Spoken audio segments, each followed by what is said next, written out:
حضرت موسیٰ علیہ السلام کا واقعہ یاد کیجئے. سامنے سمندر آ گیا ہے، قوم دیکھتی ہے پیچھے کہ گرد و غبار کا طوفان. معلوم ہوا کہ فرعون اپنے لشکر سمیت آ گیا ہے اور لمحہ بلمحہ وہ قریب آ رہا ہے. پوری قوم نے کیا کہا؟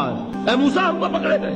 قرآن مجید میں تو یہاں وہ باتیں نہیں لکھی ہیں، لیکن تورات میں یہ درج ہے کہ بنی اسرائیل جھگڑنے لگے، دست و گریبان ہو گئے موسیٰ کے ساتھ، لڑ رہے ہیں حضرت موسیٰ علیہ السلام سے. یہ تورات کی تفصیل ہے. قرآن میں صرف اتنا آیا ہے، پریشان ہو کر انہوں نے کہا موسیٰ ہم تو پکڑے گئے. اس وقت موسیٰ کا جواب کیا ہے؟ نہیں، میرے ساتھ میرا رب ہے، وہ راستہ دے گا. بتائیے کہاں راستہ نظر آ رہا ہے؟ یہ ہے ایمان بالغیب.